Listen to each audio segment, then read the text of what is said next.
Hey guys, this is Sean Sandridge coming back with you with a review of The Real Housewives of Atlanta Season 9, Episode 10. So we start out the episode with Aiden, cute Aiden, making cookies and tie-dye shirts. So Phaedra is going to be doing an overnight camp for the children that were affected by the lead water in Flint, Michigan, which I think is great. And believe it or not, Kenya is going to be going with her since she is a Detroit native. So since Michigan and she was Miss Michigan, it just makes sense for Kenya to go. So her and Phaedra are going to be doing a road trip very soon. He's going to be making cookies, and that's really cute. And I really like the fact that Phaedra is showing the kids about servanthood and about doing things that are charitable, and I think that's really good. One of the things I did with my children very, very young is doing a lot of outreaches for the holidays, during the year, for different programs, and I think it's important that children know about servanthood so that they're not feeling so self-entitled to everything. So I thought that was good. Sheree is looking at wall coverings, and she's with Marlo, dealing with her over-budget chateau. And I thought it was funny because her interior decorator pops in, and Marlo is going to be helping her, and Sheree says nothing but the best, which is why she's over $100,000 in debt over budget on her chateau, if she's saying nothing but the best, and then had the nerve to be shading Kenya, saying that she didn't know that she was so cheap. I don't know, maybe we didn't see everything that she saw, but the finished product of Kenya's house does not look cheap at all. Marlo talks about Kenya, that she and Kenya are not friends.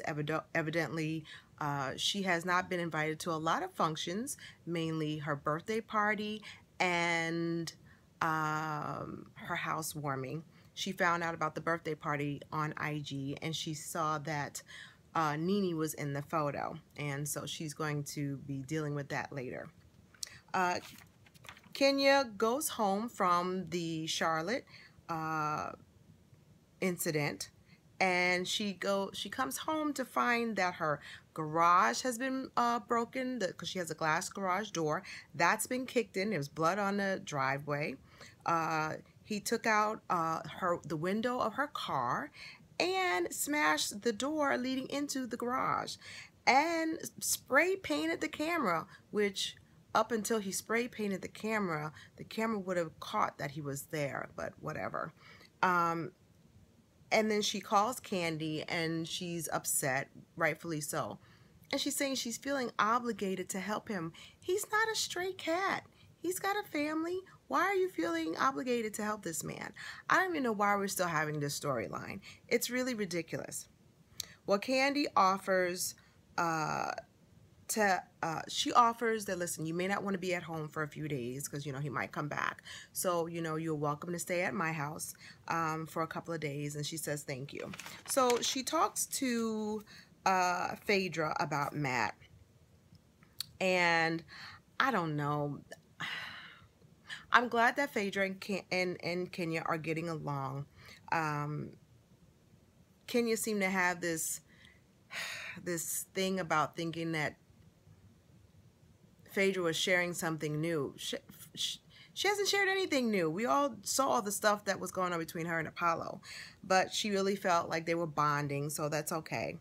But my point is this: Kenya is not married to this man. She doesn't have any children with this man. There is nothing that's bonding her with this man other than love. And okay, she says she loves him, but she's loving the person who she is hoping he is, and not who he really is at this moment. And we cannot be infatuated with someone who is showing you that he is willing to damage your property. He's willing to damage your property, then the next thing you know, he's going to be damaging you. I really, really hope he is not going to show up or be part of the reunion. I really hope that Andy doesn't bring him to the reunion. Although I do see him pulling like a VH1 thing where he's interviewing Matt like on a separate segment, and then saying, I talked to Matt, I had an interview, and this is what he had to say. And then we watched Kenya's reaction to Matt's interview. So I wouldn't be surprised if Andy poses questions that the viewer has about his relationship with Kenya and then play it on the reunion. That I see Andy doing. So anyway, long story short, Candy urged her to do a restraining order, but she decides against it. Okay, so Kenya's over at Candy's house, and Cynthia shows up. And there's cute little baby Ace. Again, she decided not to file a restraining order, and then Kenya and Cynthia are playing around with Candy, saying that they could stay over at her guest house because Cynthia is, at this point, we all know that she does get the house, but there's an issue with the appraisal. God knows. I'm going through that right now with a house. It's all about the appraisal sometimes. Anyway, the appraisal is all messed up. There's a $300,000 discrepancy on the first and second appraisal, so they have to get a third appraisal, and you can't buy a house for more than what the house is appraised for, so they're getting a third appraisal. So at the moment, Cynthia's closed on her house, so she doesn't own that house anymore, and she can't move into the lake house yet until the appraisal is taken care of, so she's in between. She's kind of homeless. And of course, Kenya's dealing with her issue with Matt. So they were all playing around with Candy, saying that they could move in. So I thought that was cute. Now, there's this thing about the pop-up that's going to be there, and all the ladies are going to be showing their products. And the pop-up is going to be helping with the camp. And Phaedra wants to, her fundraising goal is $10,000. It's always funny how when they start talking about money, no one knows anything that's going on.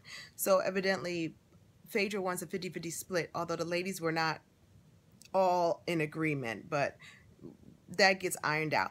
Phaedra's on Dish Nation with Portia talking about the pop-up for the foundation and how everybody's going to be donating certain things. So that's cute. We go into the segment with Cynthia packing up the house, and oh, I really liked her hair. It was like really just curly, free flow, and kind of reddish. It was very cute. So Cynthia and Noelle are reminiscing about the house, and ooh, there's nothing worse than they have 8 years of living that they have to pack and sort and put away. And I was just exhausted watching that. I've been in my house, let's see, my son it turned 15, so I've been in my house for 15 years. And the idea of packing, you know, I probably won't even move out of the house until after my son graduates. So I'll be in my house for 20 years. And the idea of packing and moving out 20 years of stuff, it sounds really overwhelming. So they're having little moments, and they flash back of all the, you know, the little things that happen in the house, the good and the bad. And she has to turn over the keys to the realtor. Let's see what else is there. They have the pop-up shop. Marlo's there because Shiesty stirring the pot charade brings Marlo. Marlo and Kenya has a little quick confrontation. Evidently, Marlo is feeling some type of way that Kenya was, you know, X'd her out, and she called her little Nene Jr. Now, Kenya tried to apologize, and she says, you know, I have no excuse. But, you know, truth be told, if you're a good friend and you didn't invite, why would you wait till you're at a public thing to talk about why you didn't invite your friend? This is like, you pick up the phone. But I know this is reality show, you know, 101. Whenever you got a problem, you've got to confront them at a public place, mainly something that is not your thing, and cause a minor disruption or a major disruption. But in this case, it was a minor disruption. Evidently, the pop-up shop was a success. She didn't meet her goal of 10,000, but it was a very good 7,000, a little bit over 7,000 that she made. And Candy, it was funny, Candy and Phaedra were both pretty in pink. Portia was sporting a really cute short haircut. Candy put everything aside and donated $2,500. Portia made a nice donation for the charity. I want to know, how much money did Sheree sell in those shirts, and how much did she donate, and did she give a little extra love offering on top of the donation? I would like to know. I'd like to know how much money she actually sold in shirts, but we didn't. I would have liked to have known if everybody had gotten like a running thing. And did you see those sunglasses that Cynthia had? Ooh, the starting price was $99. I would definitely buy I would buy only for charity, but I'm not spending $100 on glasses. I'm terrible with glasses. I will stick to my Kmart brand, Walmart brand. I lose them, I scratch them. I'm terrible with sunglasses. So it would not make any sense for me to spend that kind of money. But, ooh, that was a steep amount. Anyway, so that is all for the Real Housewives of Atlanta. I'm trying to think if there's anything else. No, it was an okay episode. Nothing big, nothing. It was just an okay episode. No big thing. Nothing over the top. Again, I don't understand this thing with Kenya and Matt. It's a storyline. It makes no sense. And again, I'm sure this is going to come up for the reunion. I know it's not necessarily apples and oranges, but she should never say anything about Portia ever again after dealing with Matt. Ever again. Because that is crazy what's going on between them. I don't understand a woman at her age is dealing with a man. Oh, I know what it is. Something that Phaedra did say that is very, very true. And that is, you know, she was talking about her and Apollo went to counseling, which is not even an option, I think, for Kenya and Matt. They're not even that serious. I mean, I know she says she's in love with him, but again, they're not married and they don't have any kids. However, she did say, when you get married, it intensifies. So I hope Kenya understands that if Matt is like this now, it never ever gets better once you get married. If you can't handle it right now, don't even think that it's going to change for the better when you get married.